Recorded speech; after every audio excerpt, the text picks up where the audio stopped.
At 41, her husband traded her in for a 20-something fitness instructor, leaving her with nothing but a mountain of debt and a supposedly worthless, rotting cabin in the woods. But what Kara found buried beneath its floorboards wouldn't just make her a millionaire, it would destroy her ex-husband forever. For 15 years, Kara Jenkins believed she was living the American dream, or at least a highly polished Atlanta suburb version of it. She was married to Felix Miller, a charming, fiercely ambitious real estate developer who had built a multi-million-dollar empire from the ground up. Kara had been there from the beginning. She had worked double shifts as a registered nurse to pay their rent, while Felix was busy cold-calling investors and getting his real estate license. She was the one who proofread his early contracts, hosted dinners for his arrogant clients, and quietly sacrificed her own career aspirations to manage their sprawling six-bedroom estate in Buckhead. She thought they were a team. She thought the late nights, the constant business trips, and Felix's growing emotional distance were just the prices they had to pay for extreme wealth. Then came a rainy Tuesday in November. Kara had just turned 41. She came home from a rare lunch out with friends to find two large leather suitcases sitting perfectly parallel in the grand foyer of their home. Felix was standing by the door, wearing a tailored Italian suit, looking at his Rolex rather than at her. The speech he gave was clinically detached, as if he were closing a minor business deal rather than ending a decade and a half of marriage. He told her he was unfulfilled. He said they had grown into different seasons of life, but the truth, which Kara found out less than 48 hours later via a brutally public Instagram post, was a 24-year-old Pilates instructor named Chloe. Chloe was blonde, bubbly, and seemingly unaware that the luxury vacations she was suddenly enjoying were funded by another woman's stolen future. The divorce was a slaughter. Felix had been planning this for over a year. He had quietly transferred their most valuable liquid assets into offshore LLCs and obscure trust funds. He hired Richard Hawkins, a ruthless bulldog of a divorce attorney who specialized in protecting high-net-worth men. Kara, emotionally shattered and severely outgunned, was utterly crushed in mediation. Because Georgia is an equitable distribution state, not a community property state, the judge ruled based on the highly manipulated financial documents Felix's team presented. On paper, Felix's businesses were suddenly struggling and heavily leveraged in debt. The judge awarded Kara a modest, temporary alimony barely enough to cover rent in a decent apartment, and the Buckhead house was immediately sold to satisfy creditors, leaving Kara with virtually nothing from the equity. Within 6 months of Felix walking out the door, Kara found herself sitting on the edge of a sagging mattress in a cramped, 2-star motel on the outskirts of Atlanta. She had $842 in her checking account. Her resume had a 15-year gap. At 41, she was completely, terrifyingly, alone. It was during this absolute rock-bottom moment that her prepaid cell phone rang. The caller ID flashed a North Carolina area code. "Is this Kara Jenkins?" a raspy, formal voice asked. "Speaking," Kara said, staring blankly at the water stain on the motel ceiling. "My name is Thomas Abernathy. I'm an estate attorney based in Asheville. I'm calling regarding the estate of your great-aunt, Beatrice Caldwell. I'm afraid she passed away last month." Kara sat up. Aunt Beatrice? Kara hadn't seen the woman since she was a little girl. Beatrice was the black sheep of her mother's family, a fiercely independent, highly eccentric woman who had vanished into the Blue Ridge Mountains decades ago. Family lore painted her as a paranoid hermit who hoarded canned goods and refused to use a telephone. "I'm so sorry to hear that," Kara managed to say, confused as to why she was being contacted. "But I don't think I can help with anything. We weren't close.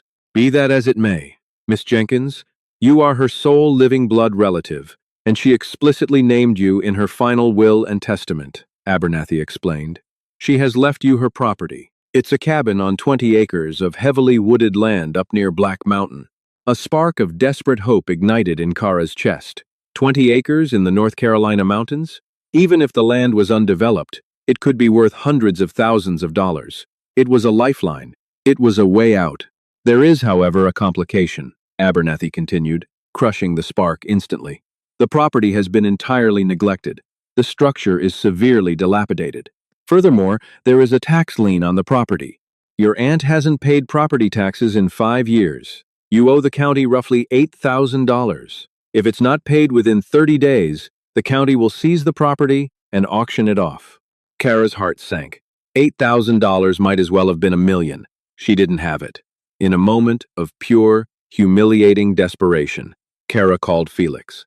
She swallowed her pride and begged him for a small, short-term loan just to save the property, promising to pay him back with interest the second she sold the land.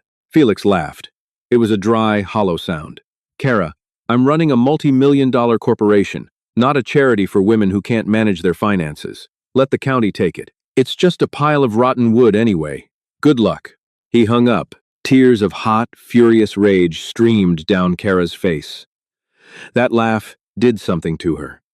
It flipped a switch deep inside her brain. She looked around the depressing motel room. She was not going to die here. She was not going to let Felix win. She sold her engagement ring, the only thing of value she had left, to a pawn shop for $10,000, aggressively negotiating the price by threatening to walk to the competitor across the street. She wired $8,000 to the county tax office, packed her few remaining clothes into her 10-year-old Honda Civic, and drove north toward the mountains.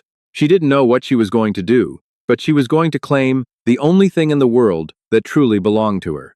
The drive up the winding, treacherous dirt road of Black Mountain tested the limits of Kara's old Honda. The trees grew dense and tall, their thick canopies blocking out the afternoon sun, casting the mountain in a permanent, eerie twilight. When her GPS finally lost signal, she relied on a hand-drawn map Attorney Abernathy had emailed her. Finally, the trees parted slightly to reveal a small clearing. Kara parked the car and killed the engine. She stepped out into the crisp, pine-scented air and stared at her inheritance. It was worse than she had imagined. Aunt Beatrice's cabin was a sprawling, single-story structure made of dark, weathered logs. The front porch sagged heavily to the left, groaning under the weight of decades of neglect. The roof was missing shingles like missing teeth, and thick, thorny ivy had crawled up the sides of the house, appearing to strangle the very wood. The windows were caked in a thick layer of grime, making it impossible to see inside.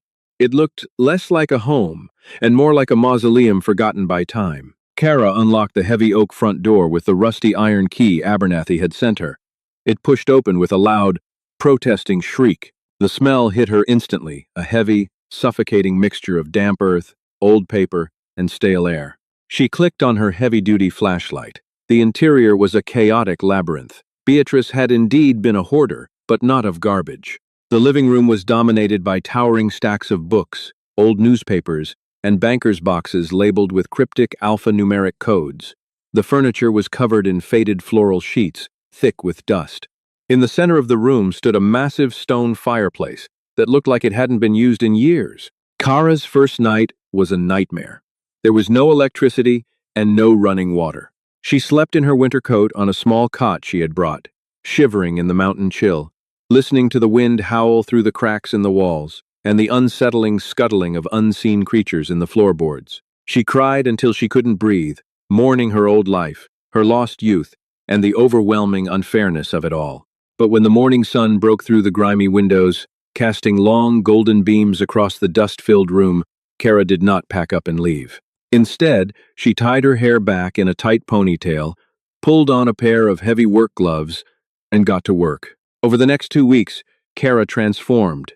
The soft, pampered housewife from Buckhead died, replaced by a woman fueled by pure, unadulterated grit. She hauled buckets of water from a nearby creek to scrub the floors. She spent hours dragging heavy, moldy rugs out into the yard to burn. She organized Beatrice's chaotic boxes, trying to make sense of the mess. It was during this tedious sorting that Kara began to realize Aunt Beatrice was not just a crazy mountain hermit. The banker's boxes weren't filled with random junk. They contained meticulous handwritten ledgers spanning back to the 1970s. There were copies of real estate deeds from Chicago, Miami, and New York. There were incredibly detailed genealogical charts of wealthy, powerful families, accompanied by newspaper clippings of political scandals, unexplained deaths, and corporate bankruptcies. Beatrice had been tracking people, but why? The answer started to unravel on Kara's 15th day at the cabin. A vicious summer thunderstorm rolled over the Blue Ridge Mountains. The rain lashed against the cabin in angry, horizontal sheets. Kara was sitting by a lantern, eating a can of cold soup, when she heard a steady drip, drip, drip coming from the hallway. The roof was leaking badly, directly over a section of the ceiling that looked dangerously soft. and ready to cave in. Grabbing her flashlight and a bucket, Kara pulled down the creaky attic stairs and climbed up into the oppressive darkness of the rafters. The attic smelled of dry rot and dead wasps. She shimmied across the wooden joists, desperately trying to place the bucket under the leak before the water destroyed the ceiling below. As she pushed a heavy piece of plywood out of the way to reach the leak, her flashlight beam caught the glint of dull metal hidden in the darkest corner of the eaves. Kara froze. She crawled closer, ignoring the splinters biting into her knees. Tucked away, deliberately hidden behind a false wall of old insulation, was a heavy, military-style iron trunk. It was locked with a thick brass padlock. Kara's heart hammered against her ribs. She completely forgot about the leak. She scrambled back down the ladder, ran to the kitchen, and grabbed a heavy steel crowbar she had been using to pull nails out of the porch. Back in the attic, she wedged the forked end of the crowbar into the padlock's loop. With a grunt of exertion, pulling with every ounce of strength her newly hardened muscles possessed, she snapped the rusted lock. It fell to the attic floor with a heavy thud. Kara took a deep breath and threw open the lid of the trunk. She expected to see old clothes or maybe antique family photos. Instead, the trunk was lined with heavy velvet. Resting on top was a stunning, antique Smith & Wesson revolver, pristine and fully loaded. Beside it was a stack of passports. Kara picked them up, her hands trembling. There were 5 passports in total. They all featured a photograph of Aunt Beatrice looking sharp, severe, and much younger, but every single passport had a different name and a different nationality. Beneath the passports was a small, leather-bound journal. Kara opened it. The pages weren't written in English. They were filled with a complex numerical cipher. But tucked into the very back cover of the journal was a piece of parchment paper. Kara unfolded it. It was a hand-drawn architectural blueprint of the very cabin she was standing in. But there was a section of the blueprint that didn't match reality. According to the drawing, the massive stone fireplace in the living room wasn't just a hearth. The blueprint showed a hollow cavity beneath the stones, labeled with a single, deeply underlined word: leverage. Kara didn't sleep that night. She sat cross-legged on the floor of the living room, the lantern casting dancing, frantic shadows across the towering stone fireplace. The storm raged outside, thunder shaking the very foundations of the cabin, but Kara barely heard it. Her entire focus was on the stones beneath her feet. As soon as the first gray light of dawn broke, she went to work. According to Beatrice's blueprint, the entrance wasn't in the wall of the fireplace, but in the heavy slate hearthstone directly in front of the firebox. Kara knelt down, running her fingers along the mortar joints. To the naked eye, it looked completely solid, fused by decades of ash and heat. But as she scraped away a thick layer of soot with a flathead screwdriver, she noticed something.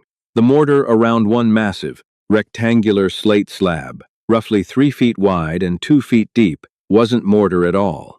It was a hardened, gray putty designed to perfectly mimic cement. Kara jammed the crowbar into the seam.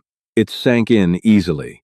She wedged it deeper, took a deep breath, and threw her entire body weight backward. With a sickening crack, the putty gave way. The massive slate slab shifted. Kara wedged a piece of firewood under the lip to keep it open, repositioned the crowbar, and heaved again. The stone groaned, scraping against its neighbors, until Kara managed to slide it completely out of its recess. Beneath the stone wasn't dirt. It was a heavy, industrial-grade steel trapdoor, equipped with a recessed, rotating handle. Kara's mouth went dry. Her hands were shaking violently as she reached down, ripped the cold steel handle, and twisted. The mechanism let out a loud metallic clack that echoed through the empty cabin. She pulled upward. The trapdoor swung open on well-oiled hinges, revealing a concrete shaft with an aluminum ladder plunging down into pitch blackness. A blast of cold, stale air hit her face, smelling faintly of motor oil and old paper. Grabbing her flashlight, Kara descended the ladder. It went down about 10 feet before her boots hit a solid concrete floor. She clicked her flashlight around. She was standing in a hidden subterranean bunker, roughly the size of a small bedroom. The walls were thick, poured concrete. In the center of the room, resting on a heavy wooden pallet, was a massive, vintage Mosler double-door safe. It was the kind of safe you would see in a 1920s bank vault, black steel, trimmed with gold pinstriping, featuring a heavy brass combination dial. Kara approached it, mesmerized.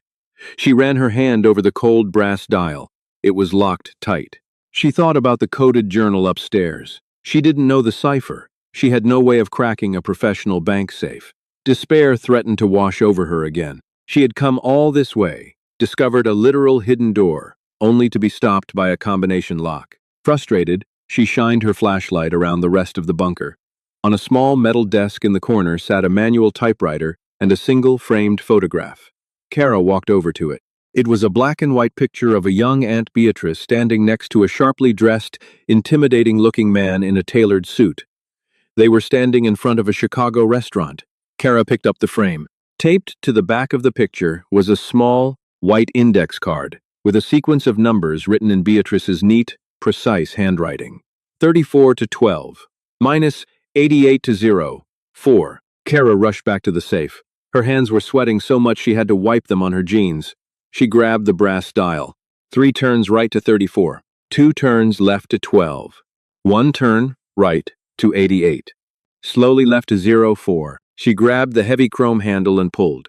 A series of massive steel locking bolts retracted with a deeply satisfying, heavy mechanical thud. The thick steel door swung open smoothly, revealing the interior of the safe. Kara dropped her flashlight. It clattered against the concrete, the beam bouncing off the back wall, but she didn't care. She fell to her knees in front of the open vault, staring in absolute, stunned silence. The top 2 shelves of the safe were neatly stacked with shrink-wrapped bricks of currency, but it wasn't modern money. They were vintage, uncirculated $100 bills, series 1934 and 1969. The green ink looked impossibly vibrant. There were dozens of bricks. A quick, panicked calculation in Kara's head told her there had to be at least $2 million sitting on those shelves. On the bottom shelf sat 6 heavy, dark velvet bags. Kara reached out with trembling fingers and untied the drawstrings of the nearest bag. It was filled to the brim with gold Krugerrands, gleaming heavily in the ambient light. Kara gasped for air, feeling lightheaded. She was rich. She was impossibly, unfathomably rich. She could buy her old life back 10 times over. She could rub it in Felix's smug, arrogant face. But as she reached into the safe to touch the money again, her hand brushed against something pushed to the very back, hidden behind the bricks of cash. It was a thick, oversized ledger, bound in cracked, black leather. Kara pulled it out. It was shockingly heavy. Embossed on the front cover in faded gold lettering were 3 words: The Miller Account. Kara's heart stopped.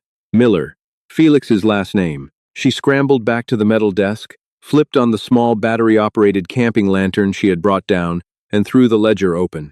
The pages were completely devoid of the cipher that filled Beatrice's other journal. This was written in plain, brutal English. It was a master ledger, a meticulous, terrifyingly detailed record of organized crime money laundering spanning from 1978 to 2005. Aunt Beatrice, it turned out, hadn't just been a hermit. She had been the ultimate cleaner, a shadow accountant who washed dirty syndicate money through legitimate real estate ventures. And her biggest client? Kara flipped to page 42. There, staring back at her, was a black and white photograph paperclipped to the top of the page. It was Arthur Miller, Felix's father. The patriarch of the Miller real estate empire, the man Felix always claimed, had built the family business through hard work and Christian values. Beneath the photograph was a staggering paper trail.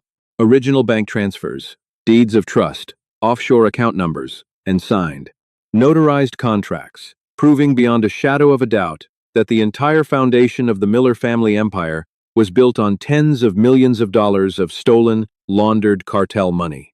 Furthermore, there were detailed entries documenting how Felix himself had taken over the money laundering operations in 2010. There were dates, exact dollar amounts, and routing numbers, tracing Felix's hidden assets, the exact same assets he swore in divorce court didn't exist, to a series of shell companies in the Cayman Islands. Felix hadn't just hid money from Kara. He had committed massive, coordinated federal fraud, perjury, and tax evasion. Kara sat in the cold, damp bunker, staring at the ledger as a slow, dangerous smile crept across her face. The $2 million in cash and gold in the safe would give her a comfortable life. But this ledger was a nuclear bomb. Felix had left her with absolutely nothing. He had humiliated her, discarded her, and laughed at her pain. He thought she was a weak, helpless housewife who would just crawl into a hole and disappear. He was wrong. Kara gently closed the black ledger, tracing the name Miller with her index finger. She didn't just have the means to rebuild her life anymore. She had the exact blueprint required to tear Felix's entire world down to the studs. Kara did not panic. She did not immediately call the police, nor did she run to a bank. The old Kara, the naive, trusting wife, who had signed whatever tax returns Felix placed in front of her, was dead. The woman who climbed out of that subterranean bunker was cold, calculated, and terrifyingly patient. For the next 3 days, Kara operated with military precision. She drove into Asheville and purchased a dozen heavy-duty reinforced duffel bags, a vacuum sealer, and a prepaid burner phone. Night after night, under the cover of darkness, she hauled the bricks of vintage cash and the velvet bags of gold Krugerrands out of the safe, sealing them meticulously to protect them from moisture and packing them into the trunk of her Civic. She didn't trust the local banks. Instead, she drove 2 hours east to Charlotte, North Carolina. Using a portion of the cash, she opened high-security safety deposit boxes across 3 different private, non-bank vault facilities, scattering the assets so no single catastrophic event could wipe her out. But the ledger, the black leather book that held the power to destroy the Miller real estate empire, stayed with her, locked in a fireproof briefcase she kept by her side at all times. Kara knew that if she simply handed the ledger over to the local authorities, Felix's high-priced legal team, led by the ruthless Richard Hawkins, would tie the evidence up in court for decades. They would claim it was forged. They would drag her name through the mud, painting her as a bitter, hysterical ex-wife out for revenge. She needed an advocate who was just as vicious as Felix's lawyers, but with the federal authority to completely bypass the local Georgia courts. Sitting in her motel room, Kara used her new burner phone to research the most aggressive federal whistleblower attorneys in the country. She found exactly what she was looking for in Washington, D.C. Harrison Cole. Cole was a former federal prosecutor who had spent a decade hunting down white-collar syndicate money before moving into private practice.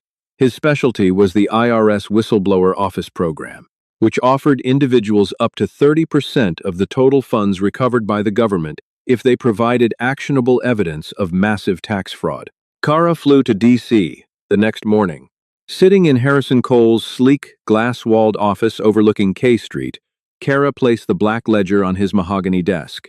Cole, a sharply dressed man in his 50s with calculating gray eyes, listened quietly as Kara explained the divorce, the hidden offshore accounts, and the 50-year history of the Miller family's cartel laundering operation. At first, Cole looked skeptical. He had heard exaggerated claims from scorned spouses before, but then he opened the ledger. For 45 minutes, the only sound in the office was the crisp turning of heavy parchment pages. Cole's eyes grew wider with every passing minute. He cross-referenced the account numbers, the routing codes, and the dates of Felix's offshore transfers. When he finally looked up, he took off his reading glasses and let out a long, slow breath. "Miss Jenkins," Cole said, his voice laced with absolute awe, "I have prosecuted organized crime for 15 years. I have never in my entire career seen a shadow ledger this complete. It's a flawless paper trail. Your ex-husband hasn't just committed tax evasion.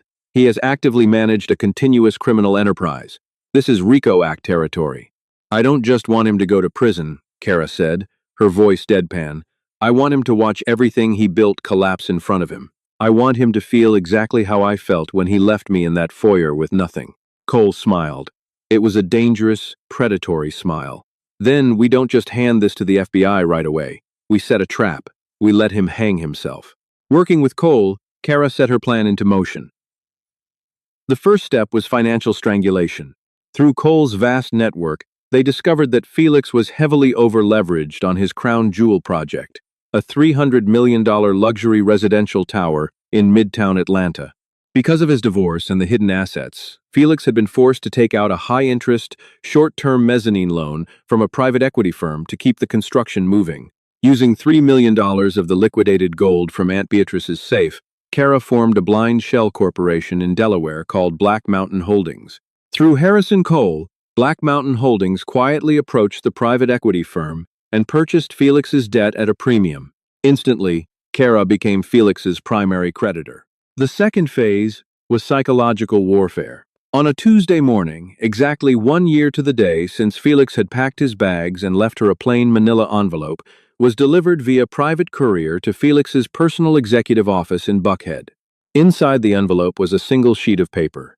It was a high-resolution photocopy of page 118 of the Black Ledger, detailing the exact Cayman Islands account numbers Felix had sworn under oath didn't exist, complete with his forged signature, authorizing the transfer of $6 million during their divorce mediation.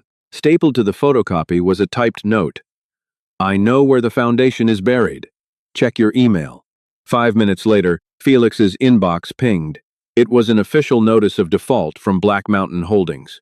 The email stated that due to irregularities in his financial disclosures, the mezzanine loan was being called in early. He had exactly 72 hours to produce $40 million in liquid capital, or Black Mountain Holdings would seize control of the Midtown Tower and liquidate his entire company. Kara was sitting in a luxury suite at the Four Seasons in Atlanta when Harrison Cole called her. "He took the bait," Cole said, sounding thoroughly amused.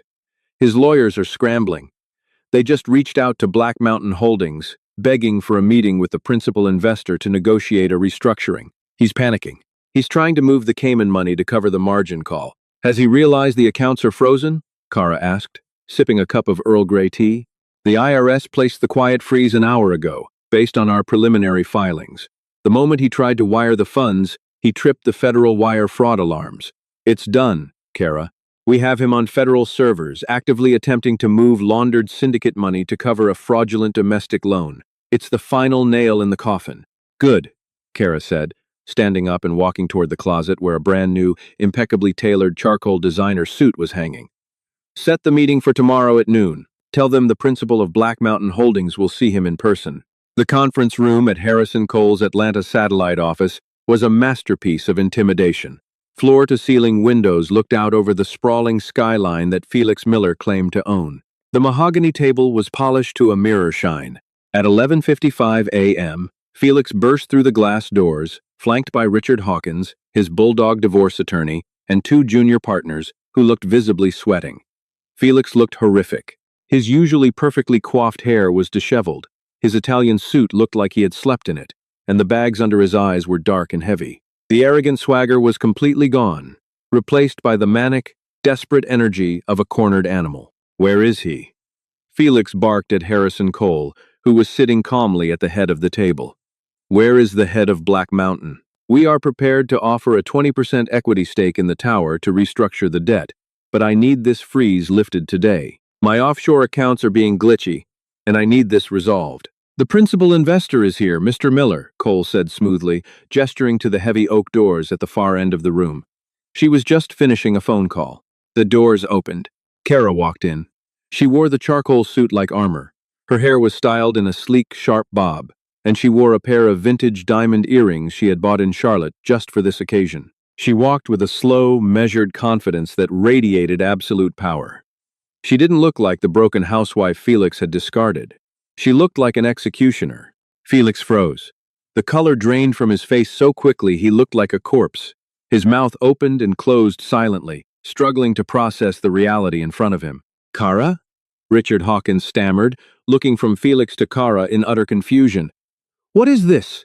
What is your ex-wife doing here?" "Miss Jenkins is the sole owner and acting principal of Black Mountain Holdings," Harrison Cole clarified, leaning back in his chair. "You owe her $40 million, gentlemen." "This is a joke," Felix whispered, his voice trembling as he gripped the back of a leather chair for support. "This is a sick, twisted joke. Where did you get that kind of money? You were living in a motel." Kara walked to the opposite end of the table, directly facing Felix.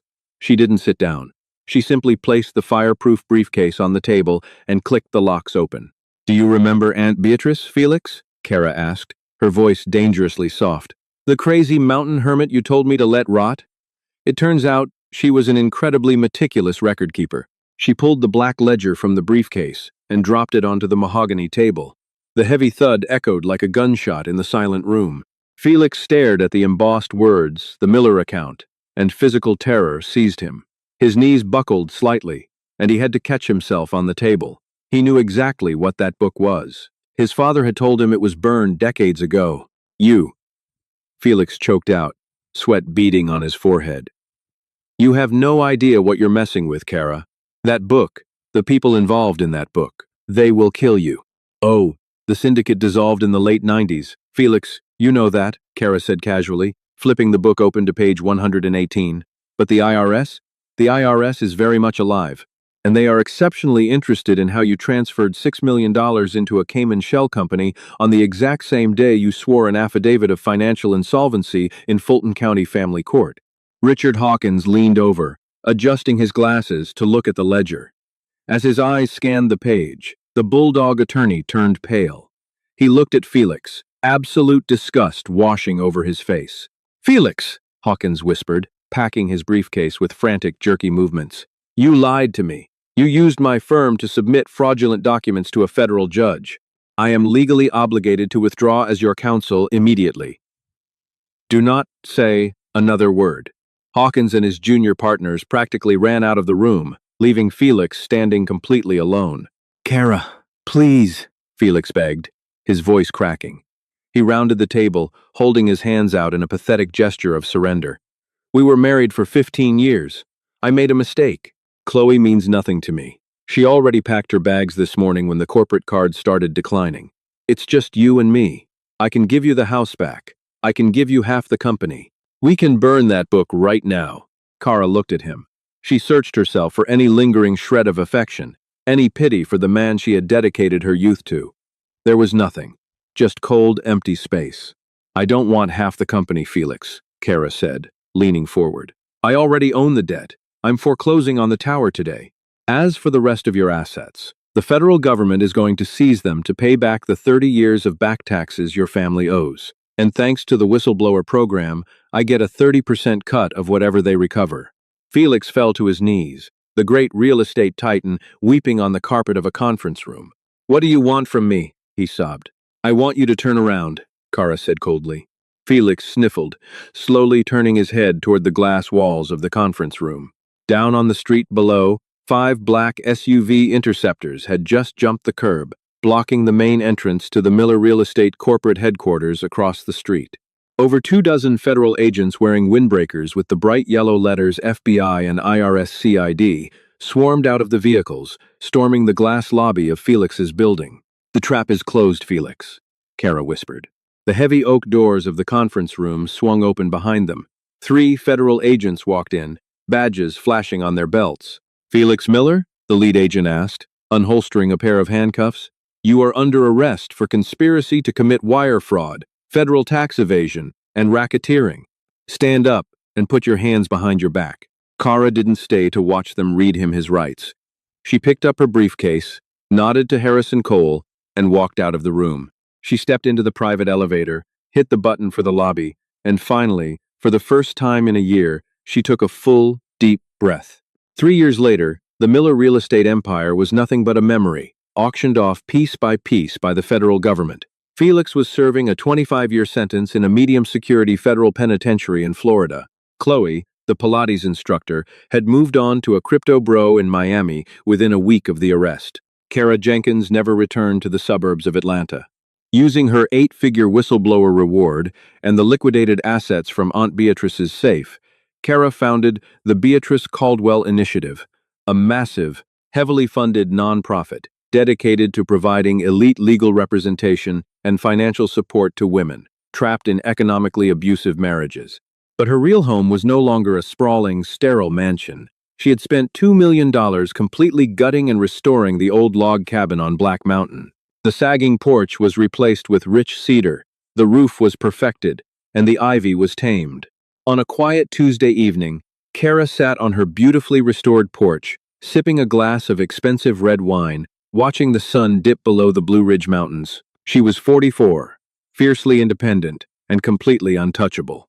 She looked out at the 20 acres of dense, beautiful forest that belonged entirely to her, raised her glass to the empty air, and smiled. What would you have done if you found that ledger? Would you have taken the cash and run, or stayed to plot the ultimate revenge like Kara did?